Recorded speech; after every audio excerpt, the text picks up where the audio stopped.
torn Achilles in is not easy, and then plus the tragedy of his daughter passing last year. God rest her soul. But for the most part, I mean, the fact that he could come back, and you gotta give Jason Light credit. I mean, he was real class when he made the phone call to Shaq Barrett and told him he was gonna be most likely released, but possibly we will like to have you back. On the circumstances and stuff like that. Yeah, and we'll Yeah, see. I want to kind of chime in on what J Lo said because I think that's exactly you're spot on, my friend. But the fact that they did it so early to where Shaq could get an opportunity to latch on to another team Hmm. and get his bag again if the opportunity presented itself, or he could end up back here in Tampa. He left all his options open. I've seen so many teams that hold on to a player until after the free agency frenzy is over and then let him go, and they really don't have a place to go. And you see that from a lot of front offices throughout the NFL. Again, the Buccaneers continue to show that front office is just a class organization. Yeah, and I agree with that on multiple accounts. And the thing is, even Jason Light today, on top of, reiterating what Gene just said, hey, we're releasing him so he could go get the bag if some team wants to throw it at him. But still, Jason Light left the door open a little bit if he did want to return to Tampa, if things didn't work out in his favor. And Shaq Barrett's wife ultimately did as well. On Instagram, she reshared a post of a Bucks reporter pretty much saying, Shaq would be open to returning to Tampa down the road. So never say never, folks.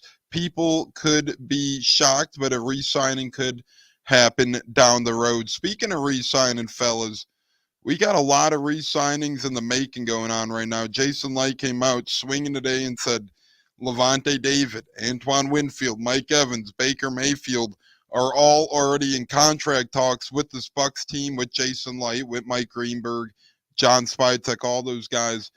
Gene, out of that bunch, whether it's franchise tagged or signed, who do you think is the first one back of the group? And do you think all four of the big four, not counting McLaughlin, we'll get to him in a little bit. We'll talk about him in a little bit. But if all the guys Light mentioned they're negotiating with, do you think we get them all back? Absolutely. I have no doubt in my mind. These are all key pieces to the success of the Tampa Bay Buccaneers. Uh, just looking at free agency, it's kind of hit and miss. Uh, my grandma always said, "Better the devil you know than the devil you don't know." And I can honestly tell you that these guys have gone out and contributed. Antoine Winfield Jr. Was all nose for the ball, always around the ball. Levante David, always around the ball. These guys more than prove they deserve the big bag. They continuous play, consistency. And when Levante David was drafted by the Buccaneers, I called him Mr. No Plays Off because that's who he was, Mr. No Plays Off. Every time the ball was snapped, that guy wasn't taking off of any plays. He was playing, he was balling out, and he's shown that throughout his career with the Tampa Bay Buccaneers. And again, this is a guy, it would break my heart to see him in a different uniform. Just like I almost cried real tears when I saw John Lynch in a different uniform, seeing Warren Sapp in a different uniform. I mean, these are I understand the NFL is a business. Totally get that. These are guys that have really proven they deserve to be here in Tampa and they deserve to get that money. Built the foundation, right? There's legends and there's great players, but Mhm. then there's just next level guys, and Mike Evans certainly belongs in there. So does Levante David in terms of next level guys. And Very biased about Mike Evans too. So don't hey, ever don't ever ask me a question about Mike Evans with anybody else because Mike Evans is always going to be my answer. So I'm just a little bit biased there. I mean, and that was Jason Light's first ever draft pick. What a memento that is, right? Your first ever draft pick as a general manager is Mike Evans. Jayla, what say you? Talking with Bake, talking with Winfield, talking with Levante, talking with Mike. Who do you think's the first domino to fall? And do you think we get all four back? I really believe all of these guys have kind of been reported to or hinted at returning at this point in time. Levante pretty much said, hey, I'm waiting my turn. Once Light takes care of the big three, he'll give it to me, and I'll be fine waiting. J-Lo, I think it's just a matter of when and not if these four players do return to Tampa. I feel it all relies on Baker first. I think Baker will be the first one to get re-signed before the free agency starts, along with Chase McLaughlin and Levante David. Now, Mike is the big question. I do feel he will be resigned, but I think he would be the only one I can see testing the market and then doing what Carlton and Jamel Dean did, get some offers, bring it back to Jason Light, and then match it. Realistically, Light has pulled this off for what 2 or 3 straight seasons, bringing everybody back. So I just don't see these guys leaving for other teams at all. And to me, Baker starts it off, and then I think Chase McLaughlin, because I really think he's not going to go anywhere.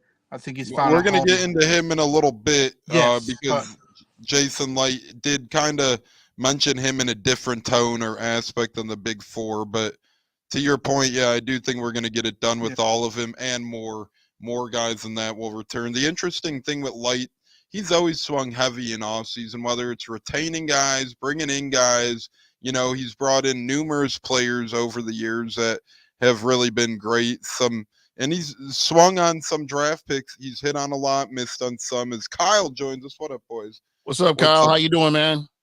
Kyle's awesome. You know, he's very involved with the autograph game use community. Very good, knowledgeable guy. So if anyone ever has And questions about, I do have a question. I went to Philippines and got a this autographed Manny Pacquiao hat, and it's got the little card and everything with it, man. Actually went to his gym and oh wow, hit the heavy bag a few times. So that was my claim to fame right there over there in the Philippines. yeah, that's really cool. And that was not that long ago, right? Yeah. Tempe, what's up, man? And yeah, that Manny Pacquiao is probably a pretty penny. I mean, you know, best box, if not one of the better boxers of all time. Pound for That's pound, really yeah. cool to have his autograph, especially with the COA. So that's a good one. I'll let you know later, Gina. I'll do some research and let you know how much I think you could get for that. We'll probably just take 5 or 10 minutes and see. But you know, speaking of what you could get for that, it's Combine Week. A lot of fun this week. Yesterday started player check-ins for the big boys. And Kyle said, "Don't forget we get an autograph signing with Trey Palmer this Monday." So that's pretty cool. Bucks fans, if anyone's listening to the show and wants to get a Trey Palmer autograph, reach out to Kyle and see how that has to work. Tumpy, I'm late, but here. What's up, fellas? Been looking forward to this. What's up, Tumpy? Always a pleasure to have you here on Bucceteers with the great Buck What You Heard podcaster, Gene himself as well, part of the program now. But yeah, any Trey Palmer fans, any Bucks fans, boom, you could get I would love to get I would love to get a shirt or something autograph. I like that guy. I always have. Again, here's another Jason Light special, a guy that nobody was talking about, and he ends up coming to Tampa, and he was quite a contributor this year. I expect big things from him coming up this season. And I know Kyle did one not too long ago with Kalijah Cansey as well. So you never know who's in store. Maybe he'll get some of our big draft picks. Tempe, I need some Bucks talk. We got some Bucks talk from the Combine today. Todd Bowles and Jason Light are there. Gene, what are your thoughts on kind of just the Combine in general?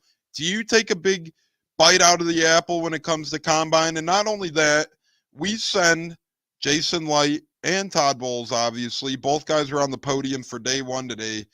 Do you think this is a big deal to those guys as well? They've been very open in years past, whether it's been Arians or Bowles at the Combine, about, hey, upcoming seasons, who's in, who's out, and all that stuff, it seems. I think the interviews are probably the most important part of the Combine.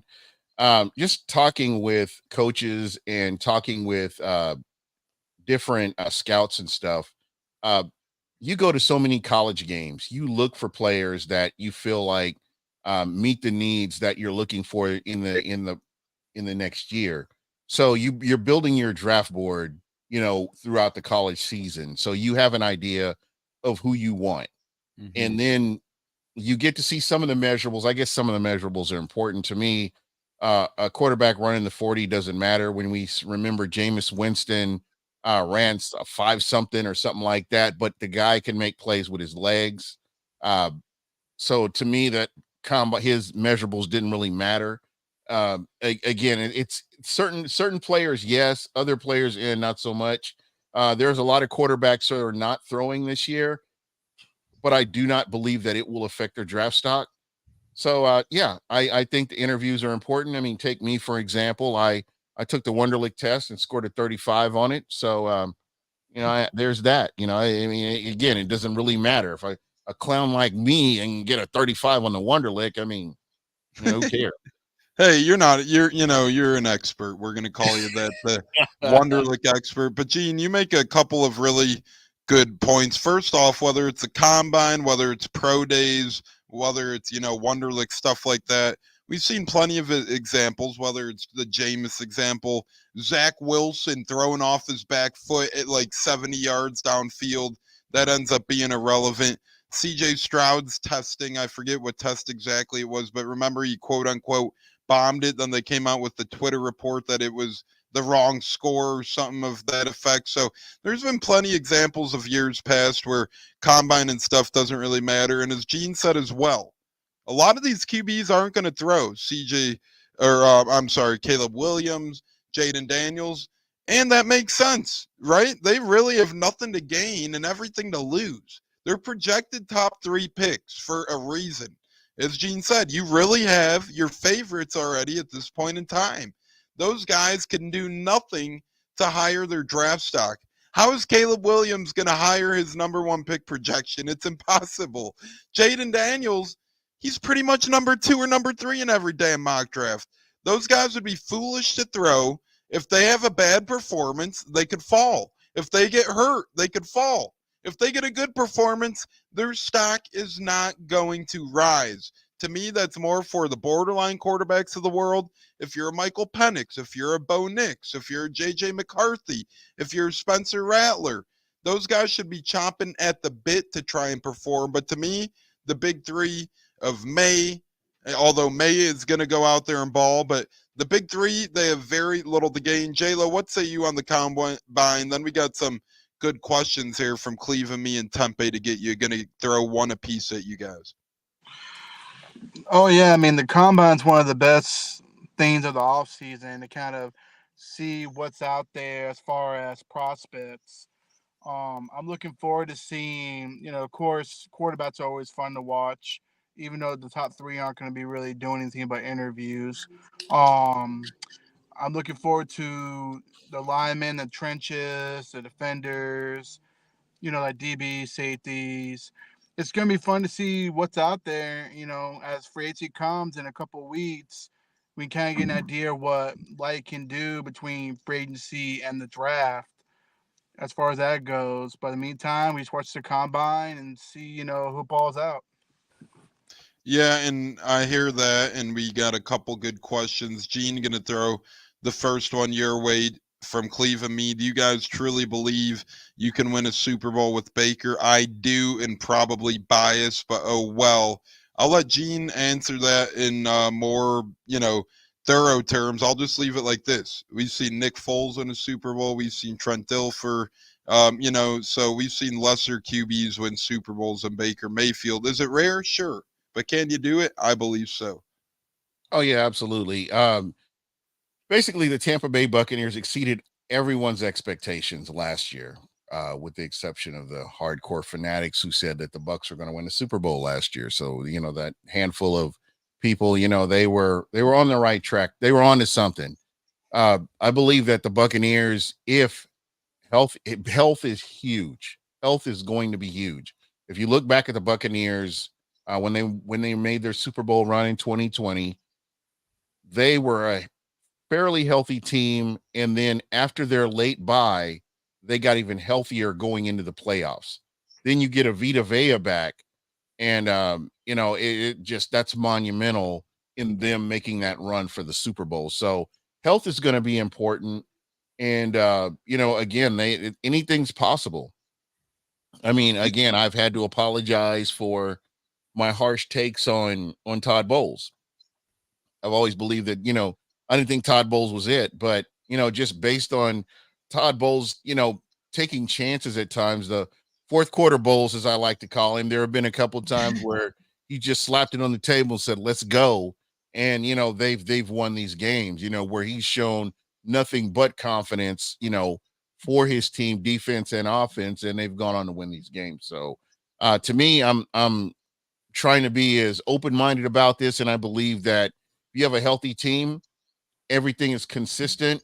I think we've upgraded with the offensive coordinator position, considering that our previous offensive coordinator had never called plays in the NFL. We have somebody that's a little bit more experienced playing under an offense that we know is productive and can work, and bringing it to Tampa, and the consistency that you have in the quarterback position. Just all you're doing is changing terminology. I really believe the Bucs are in a really good position to where they can go quite a long ways, in this season. Well, I did want to mention one more thing. CJ Stroud, the unicorn, he had the lowest score of 18% out of 100 on a test, and he's not a test taker. But you know what? He basically shot a whole bunch of holes in that test, just showing that that test doesn't really mean anything because you still have to go out and play. And as I always say, he checks up from the neck up, and this guy goes out there and he's mentally tough and he gets it done. And that's the kind of players that Jason Light is looking at, with this combine, is players that are mentally tough.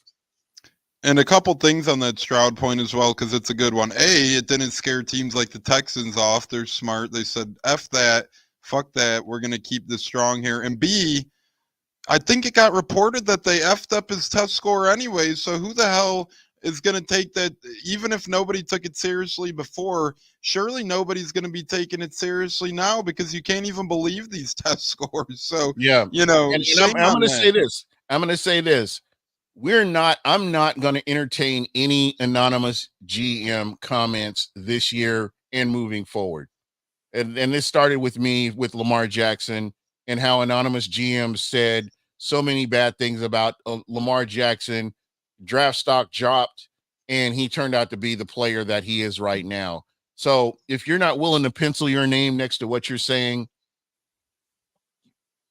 Yeah, exactly. And I don't think I could have said it better, but that's just that. And you get it every year with these armchair GMs, and they want to move draft guys around, draft stock around, when in reality nobody knows, right? Look at the Bucks fans. You had them wanting to tank in the middle of the season to try and move up for what? You draft, let's just say you tank.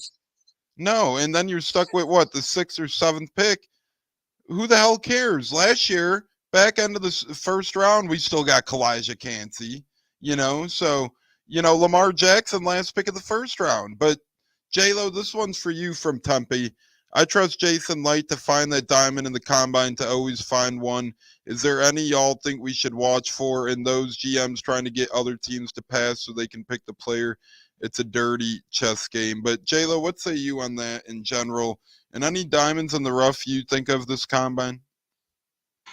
Oh yeah, there's a few of them. I say be on the lookout for Graham Barton. He's been mocked a lot to us in the draft in the first round.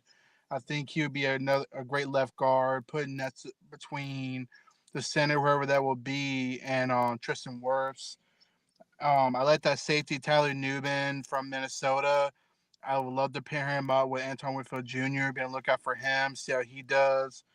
But as far as diamond in the rough, I got one.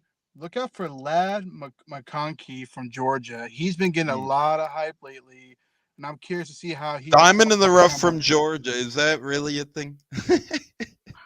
Well, I'm saying, because he didn't really put the stats at Georgia, and he's projected to go in the first round, which, kind of catches my eye. And the fact that we got our new guys receivers coach, it wouldn't surprise me. Not saying the first round, but if he falls in the second round, I wouldn't be surprised if Light made that move, even if we have Mike Evans back. As Cleveland Me says, Gene is spot on about his explanation with the Baker situation. Tempe says, I'm biased with Baker also. We share a birthday. He is him. That chip can get us to and win a Super Bowl. we have a young core to add on. And Cleveland Me also says anonymous GM. Who cares? Who cares is right. That's why they stay anonymous half the time. And that's why when we go on Twitter and half these people are upset that people are, saying this and that. Well, if their profile picture is fake or something Or an along those egg. lines. If it's an egg, man, you're stupid for arguing with them. I'm just saying. There's no point for it.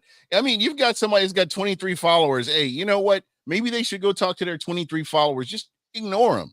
Don't give them that energy. You know what I'm saying? But again, these anonymous GMs, you're anonymous. That means that your heart isn't in it. Your heart's pumping Kool-Aid. You don't really believe what you're saying out here. You're just putting some stuff out there. So to me, when I hear an anonymous GM, it's irresponsible for some of these, I wouldn't call them journalists, actors that pretend to be journalists to go out here and say some of this stuff that they heard from an anonymous GM, and the guy won't put his name by what he's saying. I mean, that speaks volumes about him and his opinion. So I'll just leave that at that. I couldn't agree more. And for those of you just tuning in, we're doing some anonymous GM talk. No, we're chatting briefly about the combine a little bit, and we're going to go into the schedule right now, the key dates for those interested in learning more about the combine. And it started Sunday with some player check-ins, got a little bit more going yesterday, but today it heated up a lot. You had general managers, exams, you had open to the media, all that stuff. D linemen and linebackers got examined by GMs today, pre-ordered studies and team interviews today. Tight ends and D-backs had their registration today, along with running backs, quarterbacks, and wide receivers. And a bunch of stuff happens between now and Thursday, including measurements, on-field workouts. You guys could pretty much catch it all on NFL Network. Then Friday, it really gets going. Gene, what say you? Friday is the bench press and all that stuff.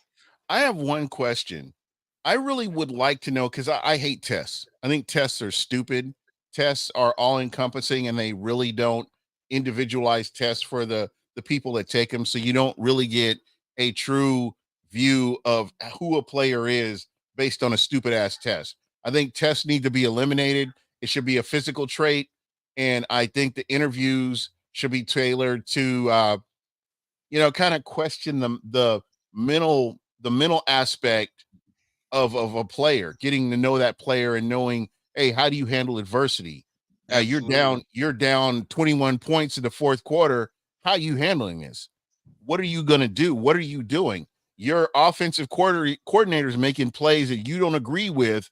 You're down 14 points in the fourth quarter. How are you getting above this to break? What are you doing to put your team on your back to get them to get that win? These are the kind of questions you need to be asking.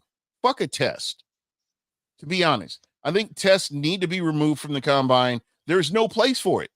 Yeah. And I'm curious to know how accurate are the results of a test as to the career of a player.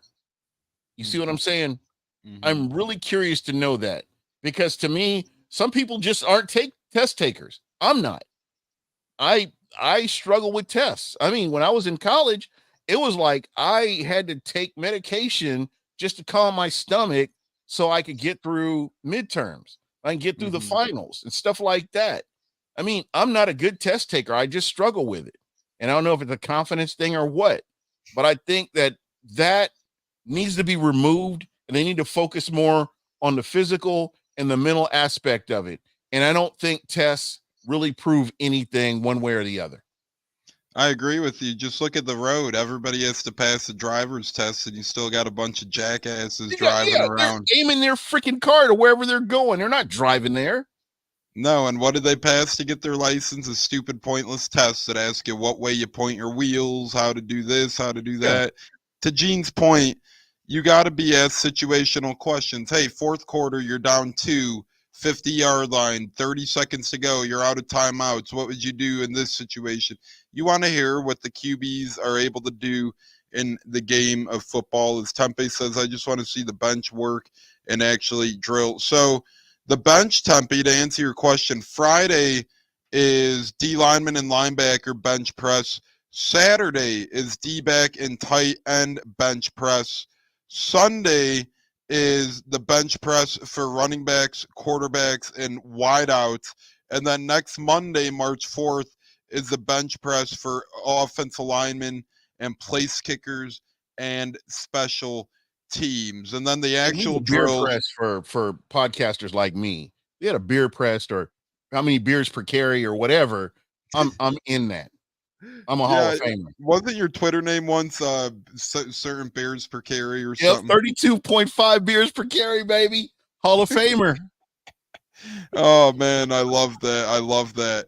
And then Tempe, just to keep you posted, on-field workout starts Thursday. D linemen and linebackers do their on-field workout that day. Then on-field workout Friday is DB and tight end. On-field workout Saturday is running backs, quarterbacks, and wideouts. And then on-field workout Sunday is offensive lineman, place kicker, special teams. So really, between Friday and Monday, you get all the bench press stuff. You get all the on-field workouts and more. And again, that's all on NFL Network. Or you could catch up with your beers per podcast on the Bucceteers every Monday and Thursday through the duration of the off season with Gene from Buck What You Heard, Tampa Tones, and J-Lo here. J-Lo, Justice says Brandon Flake out of FSU is Brandon going Fisk. to make I read something, and I read something about Flake on Twitter a minute ago, and now I'm having that memory. Brandon Fisk out of FSU is going to make some NFL team very happy. J-Lo, thoughts on that? I know you're a Gator guy, but shed some FSU light on us, will you? I'm an anti-FSU guy. Just FYI, if we hadn't already established that, I would lean more towards Florida than FSU. Just FYI. J-Lo just liked you that much more. Oh my god, I'm in love, bro. I love you, man. Go Gators. But anyway, no, but all seriousness, Brendan Fisk, whatever his name is, I'm sorry if I butcher your name, brother, but for the most part, he's actually a good D tackle. I think he would fit good here if we were to draft him. He's looking like a 4th or 5th rounder. Could go up higher, just depends. But I like some things he did at Florida State. He did some good things. I believe he transferred from a small school or some small college, whatever, to FSU, and he shined at FSU. I mean, I know who he is, but to me, Jared Verse is probably the guy that catches my eye out of Florida State, the edge rusher. I think he's phenomenal. I think he'd be good. But at the same time, I don't think he's going to be the better pick. Sorry, Gene. I see you nod your head. And Fisk started at Western Michigan. I'm sorry, guys. I'm going to jump in here real quick. Go ahead. But Florida State has been causing division among Bucks fans for I don't know how long. I guess I could probably go back to Jameis Winston. But it's always been, oh man, Florida State, and people are getting in their feelings because their Florida State player didn't get drafted. And Jason Light, to me, like I said, he's done a great job. I don't know that even the Cooks, what was the guy's name? Florida State, the running back that Dalvin Cook. Dalvin Cook. Well, the Bucks missed on Dalvin Cook, but he couldn't stay healthy to save his life. He's kind of faded off a little bit going to the Jets or whatever. But again, you got to trust the process, and I trust Jason Light. And remember Derwin James? Everybody melted down about Derwin James too. Oh my God. I have so many tweets. I someday I'm gonna have to show you I always will save a tweet. I'll flag a tweet if somebody says something. I've got a bunch of them. So when people get in their feelings about who gets drafted, oh yeah, I'm saving your tweet so I can remind you. Just like all these Jets and Chiefs fans that said that Mike Evans was going to be a Jet or a Chief. I've got a bunch of them. And trust me, when he gets signed, I'll be going to visit you guys. Sometimes you got to pull the receipts out. That was a lovely feeling when we whoop won the that Super Bowl. Trick, Gene, get him. Whoop that trick. All the Bruce Arians haters were eating their words after. Oh my God, weren't they though? Hey, no salt or pepper for you guys. You're eating it just like it is. As a lot of Bucks fans, some reason hated him, but Gene and I do have wrestling shirts on as well. So I got a comment on X about that Wrestling Tuesday. Well, we're just fans, so we're wearing shirts. You know what? It might be. Yeah, it might become that. Wrestling Tuesday, where we throw in a Royal Rumble type segment. But speaking of J-Lo, I know you said Fizz started somewhere different. He actually started at Western Michigan. He had some action in his life. J-Lo, I'll give this one to you. Cleveland Me says, I think bench press is dumb. What does bench press have to do with anything? Do we now play overtime with who can bench press the most? I think it's more one of those things where it tells you, strong guys. And I know it means less in sports like the NBA to me, where you don't really need physical strength all too much. You just need speed, you need attributes, you need shots. Same with baseball. But hockey and football, to me, bench pressing does mean a little bit, because strength does matter at some points in time of the game, some phases of the game. I'm not saying for everybody or for all positions, but Trenches. I think it serves its time and place. What say you, J-Lo? And then we'll get Gene's thoughts.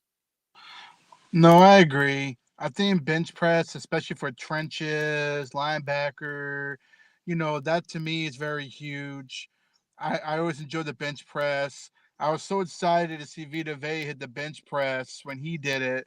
I think he got a few good reps. I think he repped almost like 30 reps of like 225, maybe a little bit more, depends. But I always enjoyed the bench press, especially when we draft a guy who, maxed out like 30 to 40 reps on 225. And that to me is strong. And the one thing that intrigued me was Christian McCaffrey when he went in the combine. He struggled on 225 on bench pressing. I think he only got like 7 or 8 reps, I believe, if I'm not mistaken. Yeah, and what say you, Gene, on the whole bench press thing? I think we could agree on the trenches Yeah. more meaningful than kicker. I, Let's I say. think that's where I have it. I think if you're looking at your offensive or defensive side of the ball, when you're looking in the trenches, that's where bench press could be something. To me, again, I really believe the combine is a dog and pony show. I believe a lot of these general managers, they have their draft board set up. They just want to clarify who they're really looking at, who their top tier players are. And to Justice Muhammad, thank you, bro, for checking us out. I really appreciate you. And yeah, every fan gets in his feelings about their team. And it wasn't nothing malicious. I just don't like Florida State. And it has nothing to do with anything. It's just kind of how my mind works. But I appreciate you commenting as always, a longtime listener. And anything you say will always be appreciated, just so you know.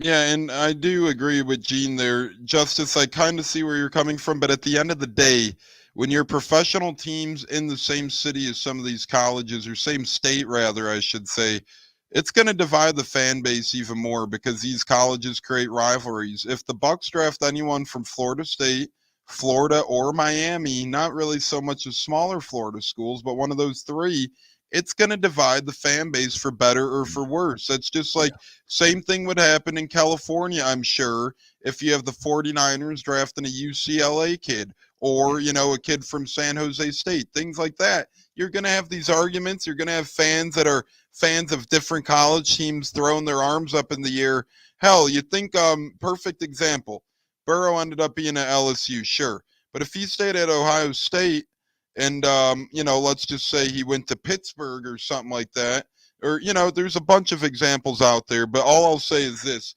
it's a little bit more dividing when it's a Tampa team and you got three big college Florida programs, and it's a little bit more animosity and heat behind those. And Florida State fans are really vocal for theirs, and really against the other Florida schools, and so are the other Florida schools. Maybe not to that extent, but it does have an impact to me. If it's your NFL team in a college town, it's going to make a difference. As Tempe says, I just want to see where guys are. You can sometimes see if a guy is okay with hitting mark or just showing determination. It's just fun to watch. I do agree with that. And then Cleveland Me says it's fun. I just don't think bench press is a needle mover. For some positions, that could surely be the case. If you post anonymously, you have SDE. LOL. I think, what do they call it? Well, we'll save those words for a different time. But Gene, what are your thoughts on the last couple comments we've gotten? That's kind of where I'm at. I again, I think it's a dog and pony show. I think the end all be all is the general managers. This is my guy, and then there's a couple of guys that they have. These are my guys that I have on my draft board that I feel like they can come out day one and help this team. But we have to get a face to face with some of these players. We have to be able to talk to them and ask the questions that we want to know. Do they fit the values of this team? Are they that guy that can come in and just fit in the locker room, help us win, and put us in a position for success, whether it's this year or maybe next year or year after. So to me, I love the combine in that aspect. But at the Mhm. end of the day, I really believe that these guys have their man already. Tape don't lie. You know what you've got when you look at that film.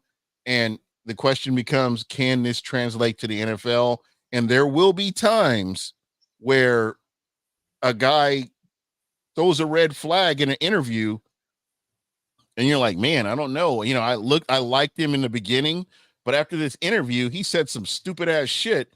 I don't know if I want this guy.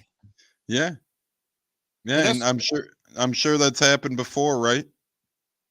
Cannon Like Fire Podcast. What's up, fellas? our guys, Rhett's one of the best, man. I love Rhett over at Cannon Fire. I If missed Red while I was in Tampa too, because of Gasparilla and everything. But I'm gonna link up with him. That's yeah, an I've awesome ran, pod, by the way, man. Awesome pod. I've been watching your pod a lot too. yeah, Yeah, I've ran into Rhett a couple times. I met him at Loose Cannon's golf outing not long ago. Then I ran into him at a tailgate with Jay and Plus and the guys, and it's really he's a great guy. Makes some great content. I know him. Goat on a boat. He was the man who helped bring a goat on the boat in the boat parade. For those of you wondering that stuff, so kind of crazy story there. We had him on shortly after a couple of years back to talk about it. Fun stuff. So go check out Cannon Fire Pod. They're great guys. They got a great podcast. They make some great content, hype videos, all that stuff. We're not like one of those podcasts where you can't watch anyone else but us. You got to just, no. You go branch out, you listen to other podcasts, you get your fix in. We enjoy that stuff. Tempe, nothing really. there's enough good shows to go around, to be honest, man. And that's what I love about our community. You get a different perspective, and you can appreciate it. And again, they've had me on their show, and I've tried to get them on mine but with Rhett working the way he does, it's just kind of difficult. But I love those guys, man. They're good people. Yeah, I agree with that. Good people for sure.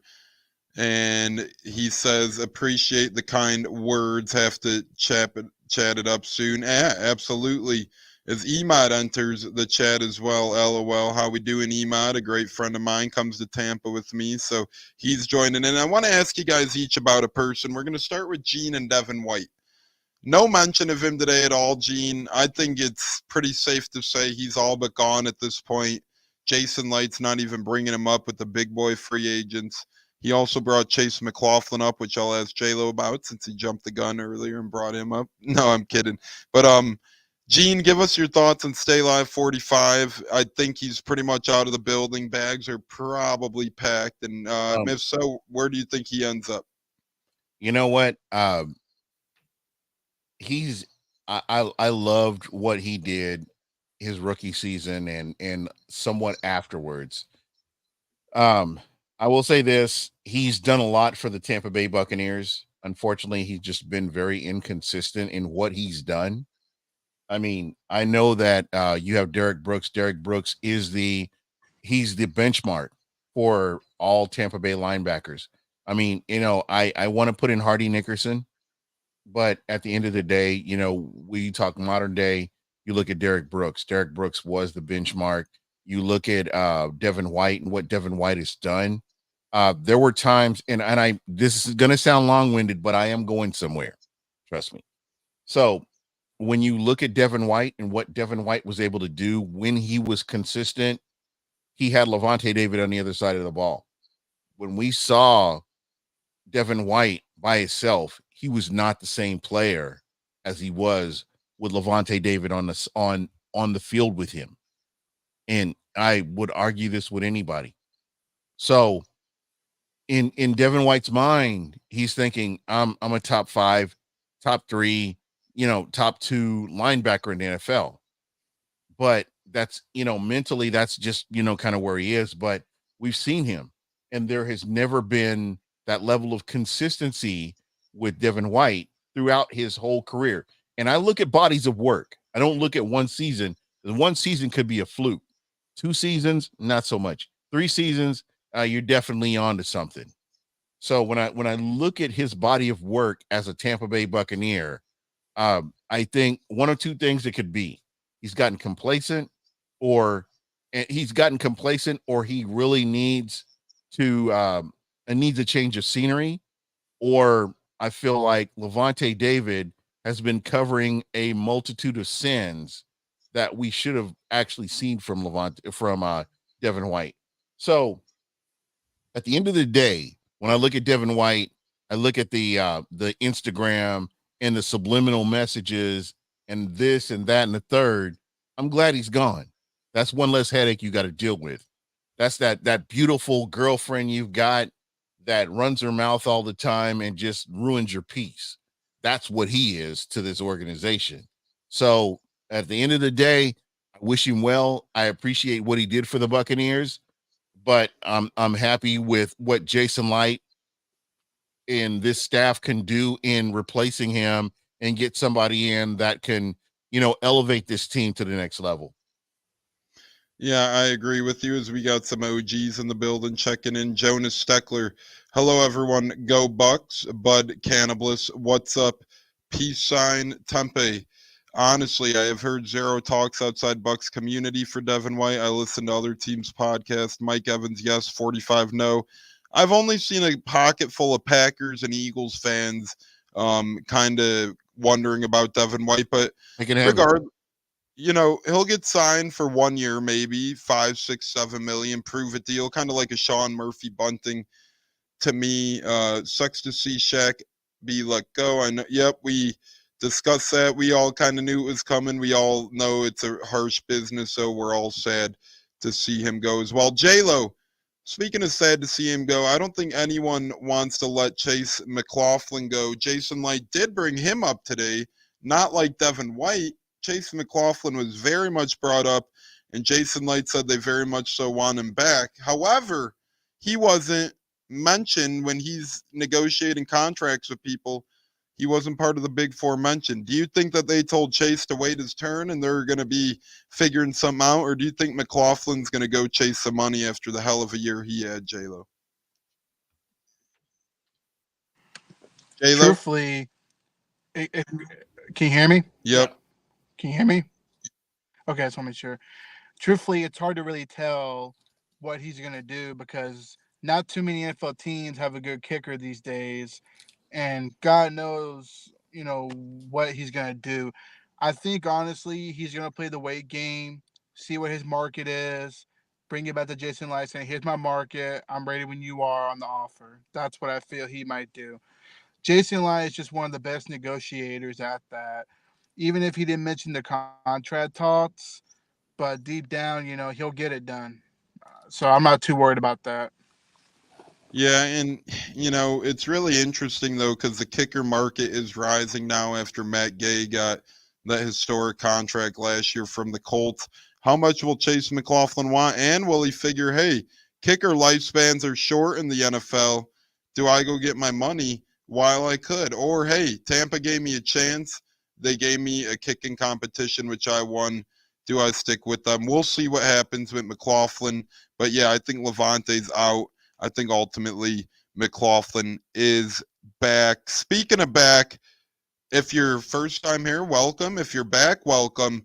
Make sure you hit that like button, hit that subscribe button, turn that notification bell on, whether you're watching on Bucceteers YouTube, Buck What You Heard YouTube, the great Gene in the house, J-Lo, myself, Tampa Tones, 4 of us out of the building. But you could always catch us, and it's easier if you hit the like, subscribe, notification bell on.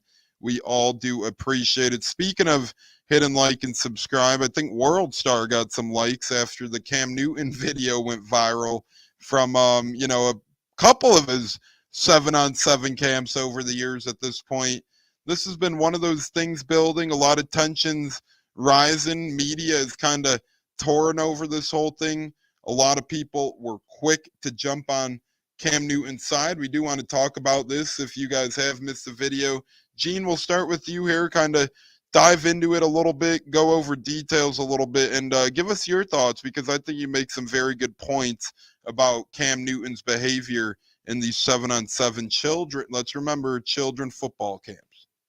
All right. Well, first things first, I appreciate 7-on-7.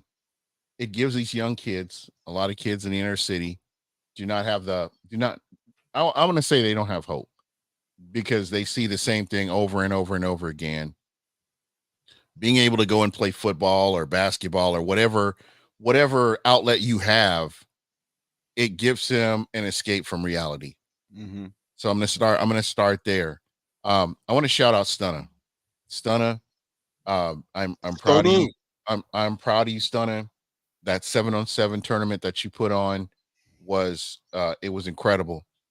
Getting to watch Peter Blake, shout out to Peter Blake for the interviews he did with some of these young kids, giving them an opportunity to get behind the camera and talk about, who they are, what school they came from. I mean, you don't get that. They don't get that every day. I mean, a lot of these kids are invisible, But to my point here, this 7-on-7 tournament was supposed to be about the kids. It wasn't supposed to be about the adults. And I want to start at the beginning. There have been 7-on-7 tournaments going on in Florida, in Texas, in Arizona, in California for years. And these kids, there's that's the sport of football. There will be trash talking. You if you don't know, now you know. But at the end of the day, these kids go out and they play competitively.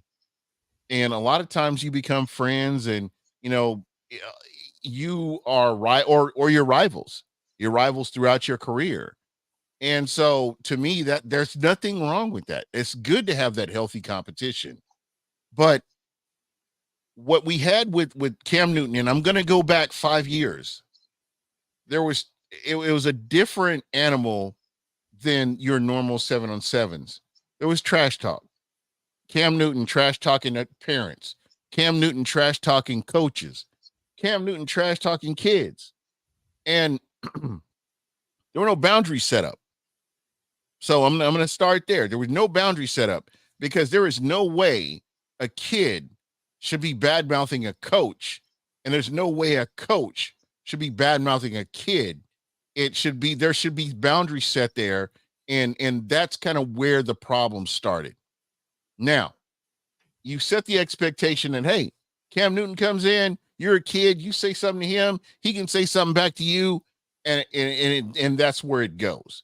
The next year, it escalates. And we didn't know the full story. I had to go back and research all this stuff, by the way, just to understand, because it was so weird to me that you got these coaches that attack Cam Newton and just arbitrarily attack him. There has to be a backstory behind this, and to understand that these guys allegedly were part of Cam Newton's team at one point. They've been working with him for like 5 years, and then they split off and come up with their own team. There's a lot of chances that we had here to break this up, to stop this, to not let it escalate to where it did.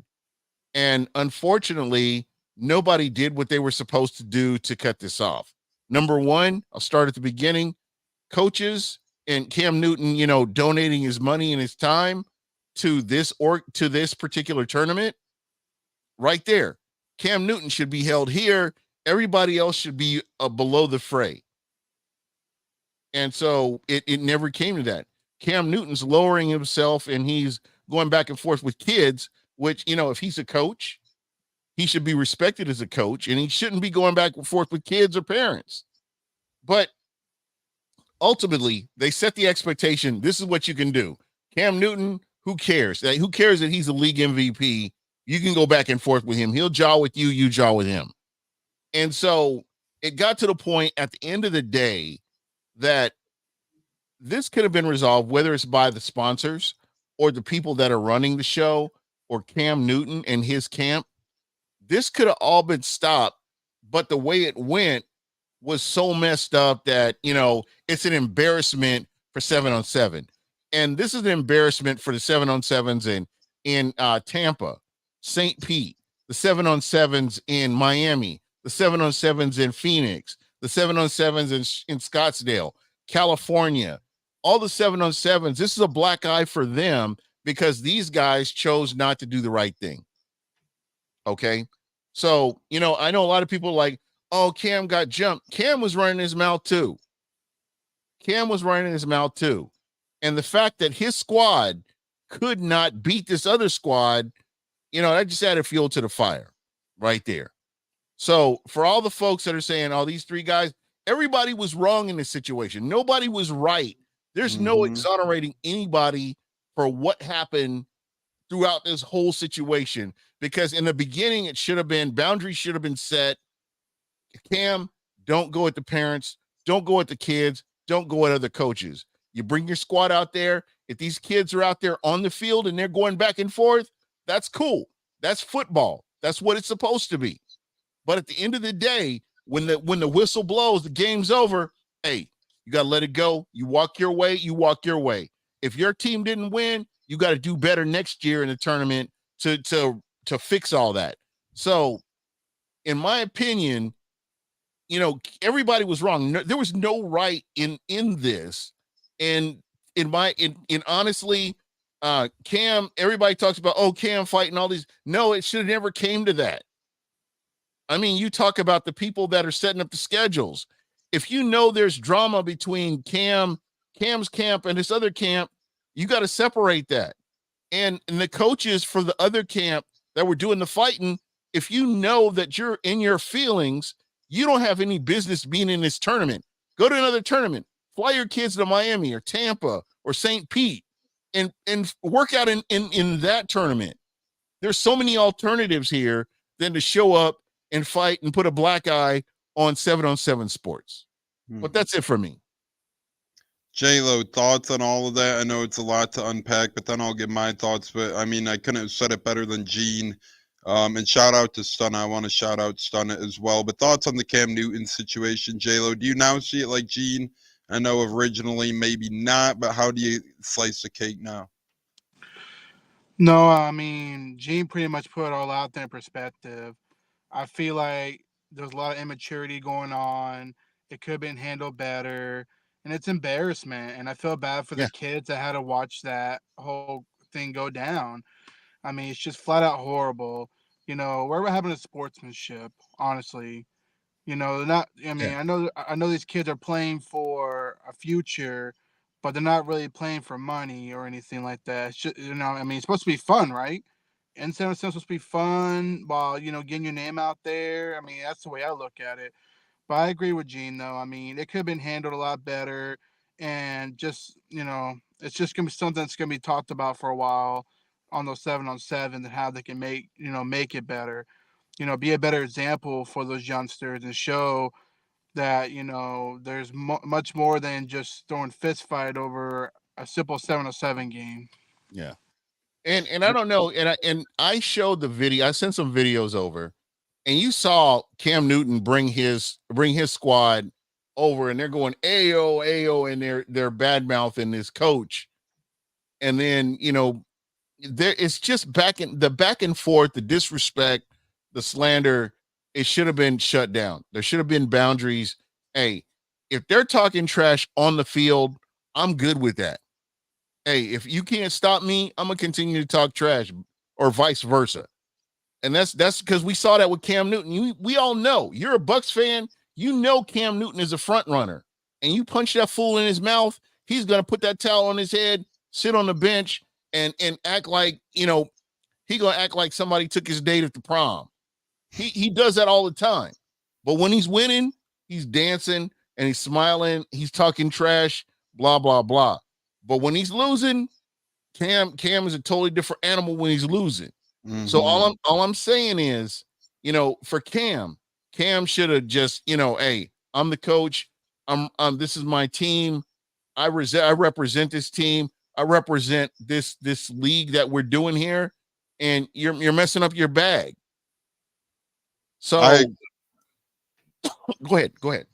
I was just gonna say I jump in quick, and I agree. And to piggyback off Gene before he gets back into it, he's let this behavior happen for years now and never really stepped in and put an Yeah. end to it. And now, he's one of those guys who's getting a lot of, backup in this situation. But if you're going to let these shenanigans happen at your camps, that's troubling to me. And it's happened for years. Gene kind of put a bow on the thing in Yeah. general. As much as I'd love to talk fight night with Cam Newton all night, we got a I, lot of Buck stuff to get to still. oh, absolutely. I will say this: they really need to set boundaries. Kids, hey, leave the talk on the field. That's the only place the talk needs to be. Coaches, you're not playing. Shut the hell up and coach the game. Coach the game. And if you're not good enough to coach the game, or your players are not good enough to execute the plays that you're putting out there, there's a fundamental problem there, and that's what you need to be talking trash about. It doesn't need to be, oh, well, they did this or they did that. And, who cares? These Yeah, these kids need to learn respect, man. For me, I would be running the bleachers till the day I died if I badmouth the coach. I'd be running bleachers. Or I would not be on a team. There is no way in hell that I'm sitting here and I'm going to say anything negative to my coach or an opposing coach in any capacity. It's not a thing. In this tournament, they set the bar to where, oh, you can say nobody is off limits to say something about. And that is a recipe for disaster because somebody's going to get in their feelings. Somebody's going to be hurt, and it's going to escalate to where it shouldn't escalate to. So that's the end of it for me. Set boundaries. We've got beautiful examples. Stunner and what Stunner was doing in the 2-day 7-on-7 event in St. Pete. Folks, I will be there next year, guaranteed. I will be talking to these kids. I will be filming, and we're going to do a whole lot more. It's going to be bigger than it was this year, and I promise you it's going to be a lot of fun. That's just speaking for St. Pete. But the 7-on-7 tournament in Miami, you got some dogs in Miami. I'm telling you what, South Florida football players ain't nothing to play with. I'm here to tell you, Texas and California, y'all on notice. I'm telling you, South Florida ain't nothing to play with. So just so you know, there are other examples of players that go out and they talk trash on the field, but they leave it on the field. And that's what it should be. It should always be like that, regardless of where you are in the country, because it's a good reflection on what we have here and what these kids want to become as they grow up. And we're giving them opportunities and we're giving them a chance to do something exciting with their life. yeah, I couldn't agree more, Gene. I mean, you just hate to see it, right? You give it's just sad to see, especially in a sport I love so much, and the youth have such a big part in the sport. They're the future of the sport, and you really hope that it's in good hands when they're playing out there. These 7-on-7s are huge. And as we brought up several times, look at Peter Blake giving these guys a time of day to ask him a couple questions, going above and beyond and making their experience feel right at home.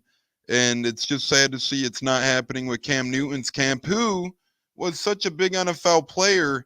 He should have all the resources and money and attributes that you need to have to probably run one of the better, if not the best potential 7-on-7 camp out there. And he should have some, other people helping him. Instead, it seems like he just can't keep his name out of trouble for the worse in these 7-on-7 camps. J-Lo, put a bow on this thing and, we'll move on. I mean, pretty much, Gene put it in a perfect perspective on everything. Leave it on the field. I agree, and just show good sportsmanship. I mean, just be thankful you get to go out, have some fun, show your talents. And when it's all said and done and over, if you had a bad day on the field, use it as motivation to get better. That's the best way to go about it. I was on the wrestling team. I was one of the worst wrestlers my first year. What I do, I got better the second year and I kicked ass. Simple as that. That's the best way of using, turning negativity into a positive. Don't let all the trash talking ruin your day. Yeah, they can talk on the field, but when it's all said and done, guess what? You got something to work on, be motivated to be better. As Pops chimes in on Twitter, Cam just is like a little kid. He never grew up, could have been great for a long time, And that's the thing with some of these NFL guys. You see the glimpses of greatness, but a lot of them have a ego. And Gene was right on the head where Cam's one of those guys where he'll bark and bark and bark, but then the minute you lay him down, he'll kind of step down and things like that. But what are we doing at center, O line overall? Baker just needs maybe an extra second or two. There's still a lot to be determined on that. I think we're going to end up getting one new interior O lineman, whether it's left guard or center, and Hainsey will be the other one, left guard or center, whatever we don't get. Maybe sign a veteran there or here as well. But I do want to ask Gene. Gene, go real ahead. quick to Tempe's question here. You have to get past free agency. There may be a gem, there may be a hidden gem in free agency that the Bucs may be looking at. We don't know. I think right now what you need to do is take care of the players that you want to bring back, and then it opens up a clearer idea of what you want to do in free agency, and then from there, then you look at the draft and you're like, okay, these are the people we brought in. Let's see who we can draft to bring in to better this team.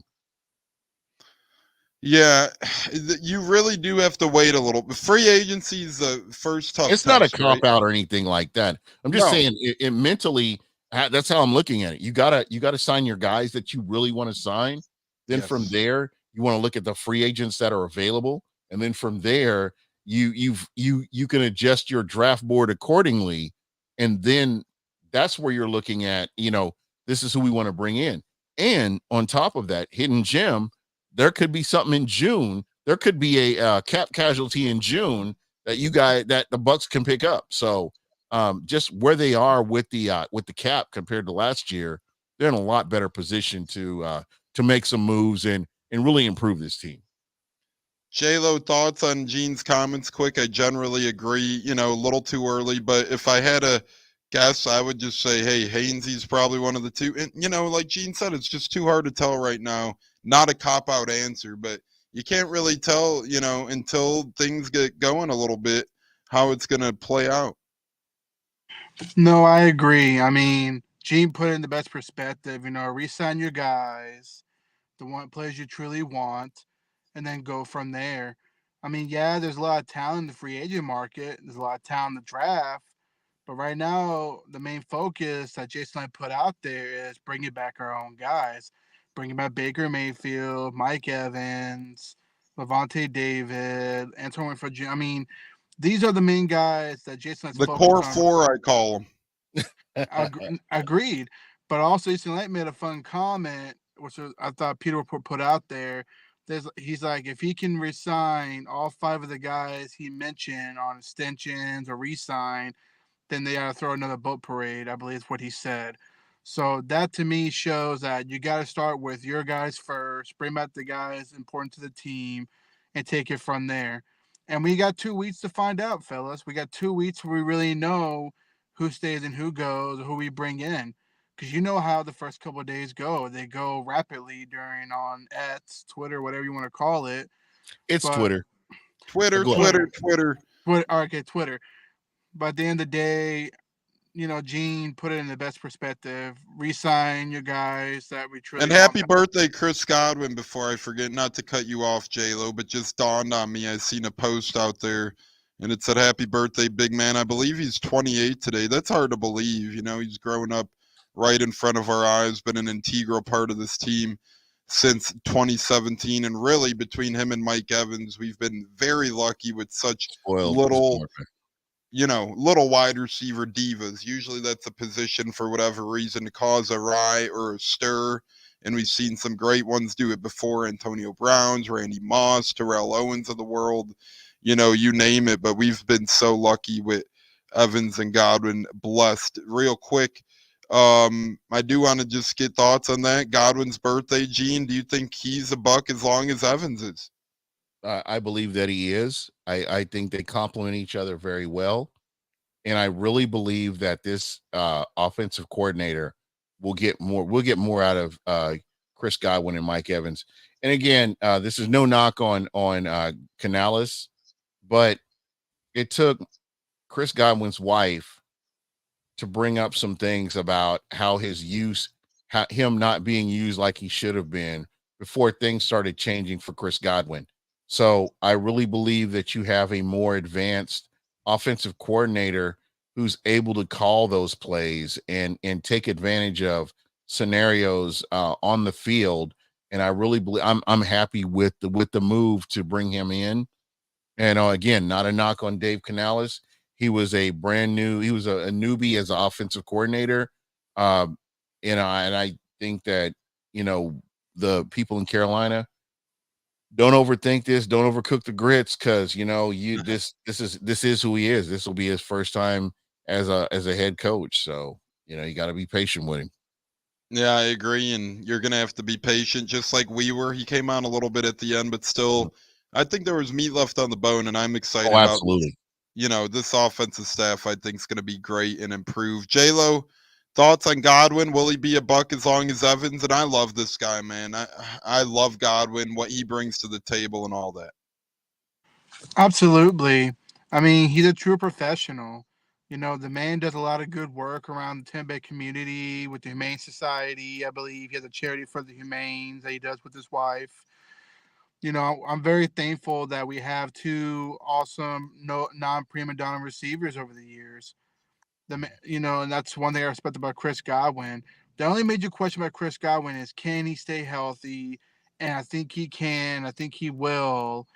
As far as Liam Cohen calling the plays, who I agree with you, Gene. I feel like Liam Cohen's much of an upgrade compared to Canellis because he's done the Yeah. play calling before, and I think he's going to execute the run game better than Dave Canellis did on that point. Situational football. Absolutely. That's why I'm so thrilled with the new staff they brought in. I feel like it's going to be a more improved staff built around Baker to make him successful. And I do just want to throw this out there and say this. Although we don't have too much time left on the pod, there are tornado warnings brewing in my land right now. I'm So sorry. if anything is to happen, if I am to cut out, why I'm not just fading into oblivious. But we are on the Bucceteers with Gene, J-Lo, Tampa Tones here, as Tempe says. Chris Godwin and Mike Evans are the best wide receivers and wide receiver duo we've ever had. Yeah, it's debatable. Godwin and Evans, or Evans and Vincent Jackson, are really the only debates to me at that point. But I'd rather, we've had all three for 1 year. We had Yeah. all three for one season in 2017. So, I do think Evans and Jackson, or Evans and Godwin, I'm sorry, are the best combo, as well as Tempe says, please be safe. I appreciate that. These tornadoes, they hit a little area, but the area they hit always gets so destructed and destroyed Tornado that Alley, buddy. exactly, man. I'm right in the middle of it, so you'll see me here. I'm confident we'll be good. I do So you want to got a get, basement. yeah, I'm in it. I'm in the buck cave Oh, right okay. now. You're safe, man. Okay, you're good. Keep it going. Exactly. Yeah. If the roof gets ripped off, I'll still be here podding. Yeah, So for yeah. real. Man, I do want to ask you guys this. We've seen a couple of ex-Bucks names, coaches, players, prolific names get hired today in the world of football. Gene, what intrigues you more? What interested you more? Dirk Cutter being named Boise State's offensive coordinator. So my understanding of that is Cutter already retired. He was in the booth last year. He did some late night West Coast games, but they just gave him a rare 1 year contract where he's kind of going to come in and tutor a younger guy. But you never know. Maybe he falls back in love with the game. But nonetheless, Dirk Cutter, 1 year contract, offensive coordinator at Boise State, or Josh McCown, former Bucks tank game quarterback, getting named the Minnesota Vikings passing or quarterbacks coach. And oh, by the way, Drake May played for Josh McCown when he was a coach in high school. Drake May was actually his quarterback. So is that interesting at all? We'll see. I And yeah, Good job, Bud. I forgot. We'll add this one, and it didn't happen today, so it wasn't at the top of my mind. But Ryan Griffin coaching role in Chicago. He's an assistant quarterbacks coach. I guess Italian football didn't go too great for him, sadly. But Gene, out of those three, we'll say Ryan Griffin, Dirk Cutter, Josh McCown. Which one intrigues you the most? I would have to say Josh McCown. And the only reason I say that is the guy has always been, he didn't have the physical tools to be that elite quarterback, but mentally he understood the game. And when I wasn't wanting to launch his ass into the sun, I watched him and watched how he could actually read a defense. And I know that goes unnoticed because of his body of work, but he could actually read a defense, but physically he just wasn't that guy. You know what I mean? So I like the idea of a Josh McCown because I believe that he's in a great position and a great division where he can really improve on what he already does good and just take that to the next level. So I would say in this order, I would say Josh McCown, then I would go Ryan Griffin, and then I would go Dirk Cutter in that order.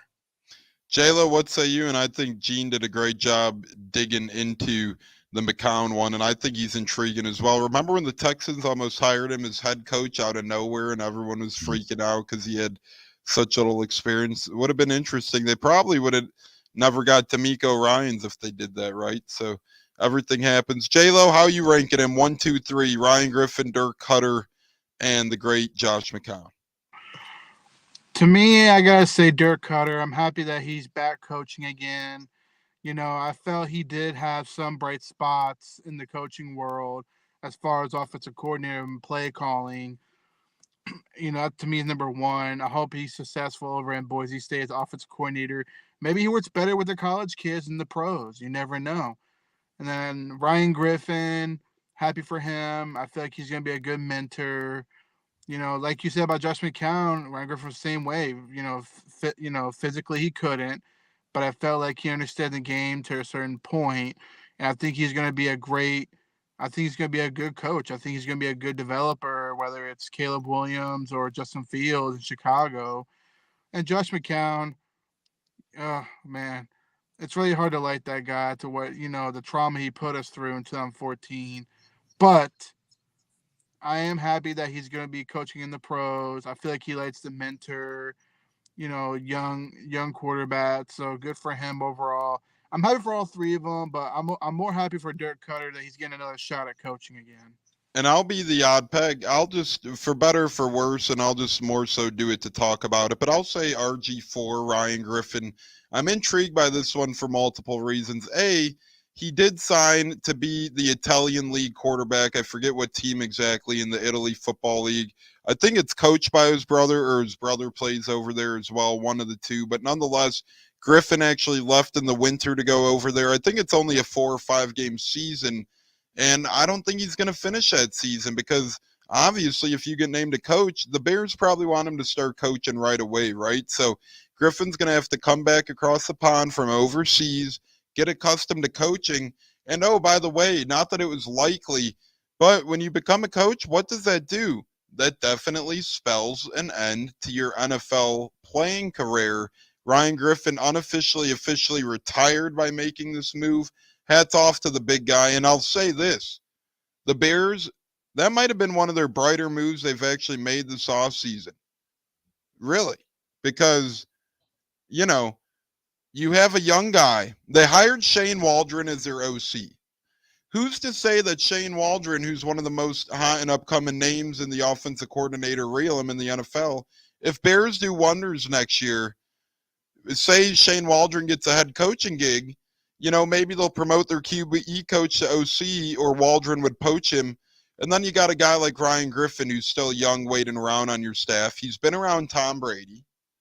He's been around Jameis Winston. He's been around quarterbacks who are prolific, who've had success in their past lives, especially the best of all time. Oh, he's been around Bruce Arians. That might help him. This guy's been around of a lot of good players, a lot of polarizing figures. and I think Ryan Griffin's going to be an incredible coach. And I mean, he was pretty much a coach with his time with the Bucks, right? He had a couple snaps in a 2019 game against the Indianapolis Colts, but other than that, the duration of his tenure was practice squad quarterback, which ain't a knock on him.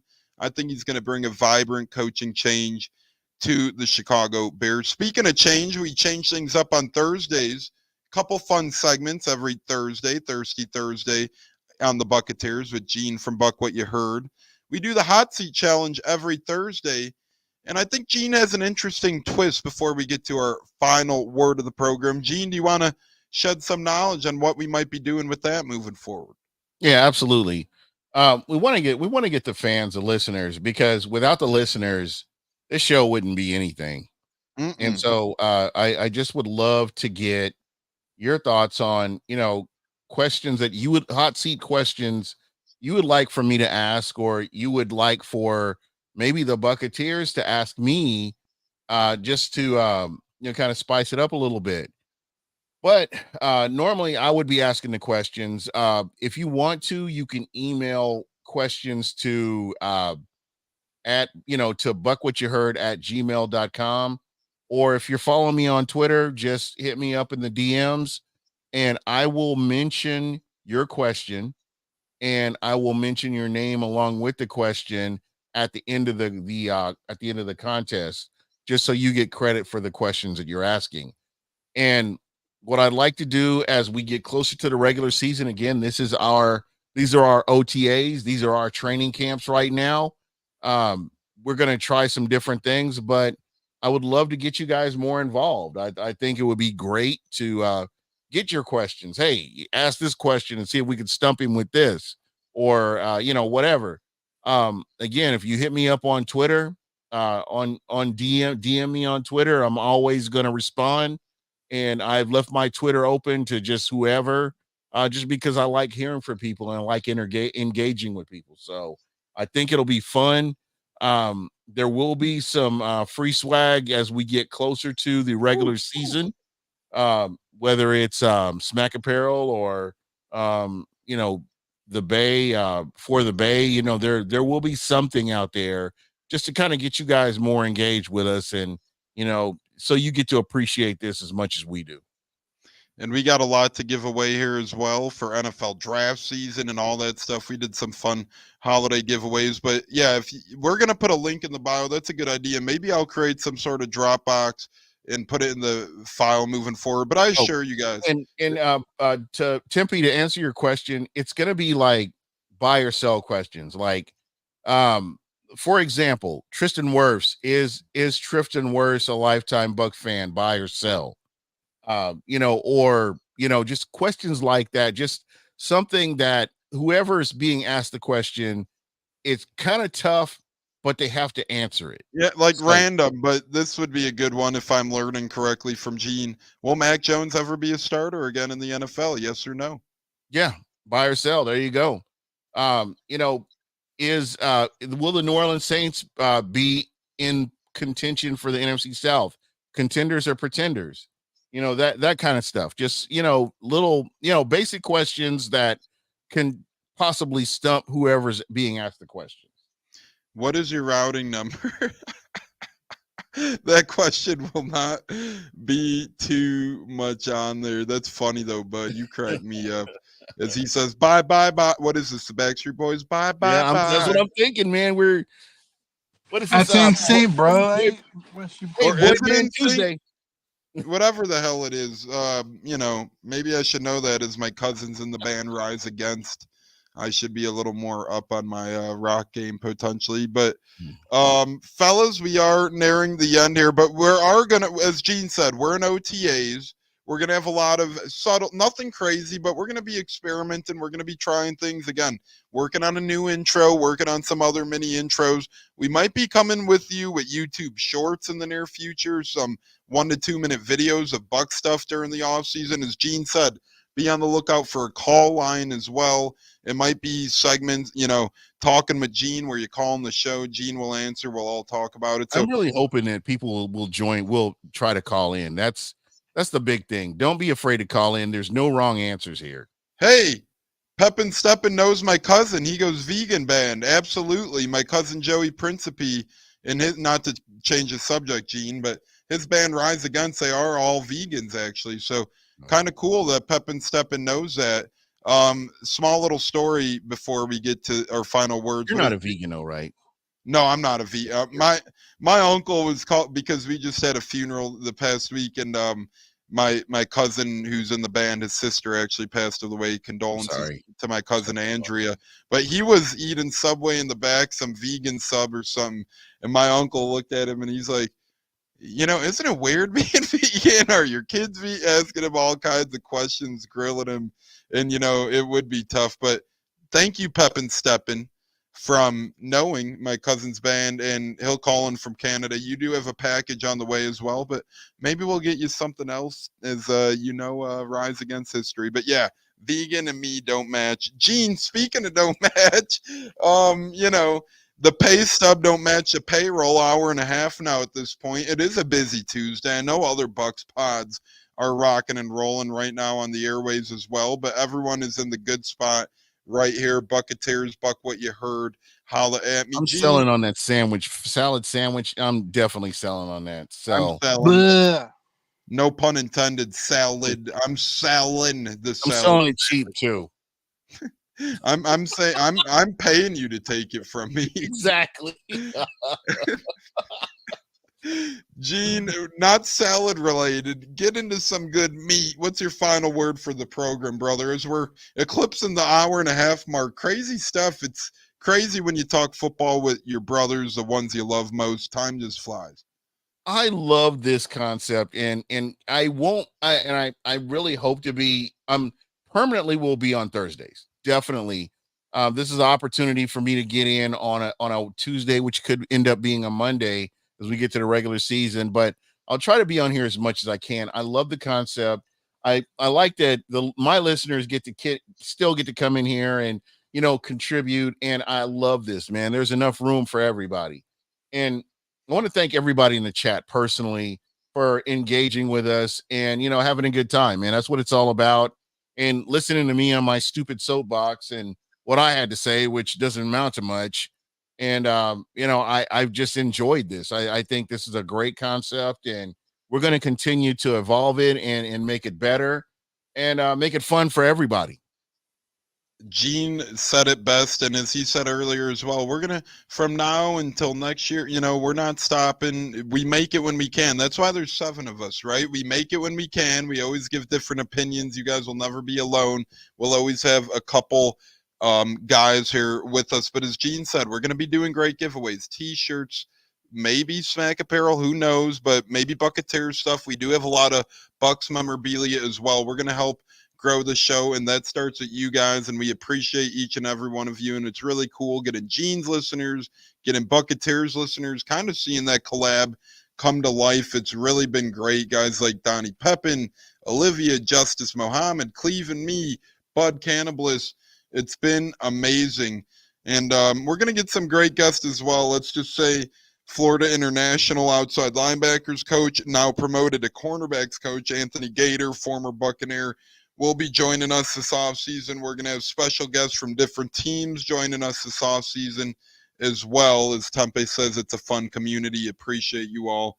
I need this break every week. We appreciate you joining us every week, and never be afraid to come to the Bucceteers with questions, with comments on how we can help improve the show as well. J-Lo, final words, brother. Take us home. And go Bucks, Tempe says. Absolutely, Tempe, go Bucks.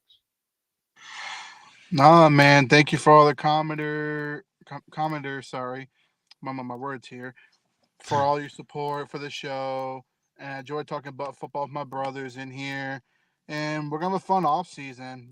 Just keep showing your support. Watch our shows. Pass it around. Tell the people about us, man. We love our team, and go Bucks. And if anyone's ever because by the way, new listeners or new watchers, I do get some questions at time. Hey, you're on your phone a lot. You're looking down a lot. Well, I'm looking up, breaking news, and I'm sharing our link out as well. So I'm trying to grow the audience. I'm looking up news to see if it develops or happens. And you guys would be surprised how much news actually breaks randomly over the year just when you're doing a podcast. A little thing here, big thing here, but I'm trying to keep up with that. So, you know, I'm not trying to be rude or anything. I apologize if it comes off as that. But if I'm ever looking at my phone or something, it's useful for the show. It's not like I'm answering a work email or I'm texting my girlfriend, hey, what's for dinner? You know, stuff like that. I'm helping, or I'm trying to help get news into the show or share our link to the show, tweet about it, Facebook about it, all that good stuff. Gene and J-Lo in the house on behalf of Stunna Cats, Huncho, Bucko. Any last words, Gene or J-Lo? It's been another fun, usually Monday, but this time it was a trippy Tuesday. Yeah, let's roll with that. I'll take it. Hey, happy Taco Tuesday to everybody. I hope you're eating a taco. If you're not, yes. That's all you have to say, buddy. Or Tweez Tuesday, right? Taco Tuesday, Tweez Tuesday. J-Lo, any last word, brother? Club going up on a Tuesday. I'm trying to expand everything, my belt size. That's funny. I love Justice. Justice is awesome, man. If you get to ever interact with this guy, look out for him on Twitter. Great follow. I love that guy. Justice, follow me. I'll follow you back. You seem like a fun one. I'm at Tampa Tones. Gene's at Buck What You Heard. J-Lo's at Something Wild. J-Lo 1990 all day. We got to work on that. No, I'm kidding. Yeah. But honestly, follow any of us. We love interacting with you guys. Us three, the four other Bucceteers. We love it. Follow the show at Bucceteers, Buccateers. We'll be back here Thursday, as Justice says. Yes, sir, we'll do, bro. Gene, just a great example of a great listener you brought over. I appreciate you, brother. Hope you have a safe Tuesday as well as you, J-Lo. Take care, See you guys. Thursday. Yeah, see you guys Thursday. 3-2-1, go Bucks. Touchdown Tampa Bay. Fire the damn cannons. Tones Decker off. Gene, the legendary Gene, the great J-Lo. We're out of here. Everybody enjoy your Tuesday. Tuesday. Geez, time's flying, man. God bless and enjoy. Peace out, everybody. Thanks for watching. Fire the damn cannons. Go Bucks.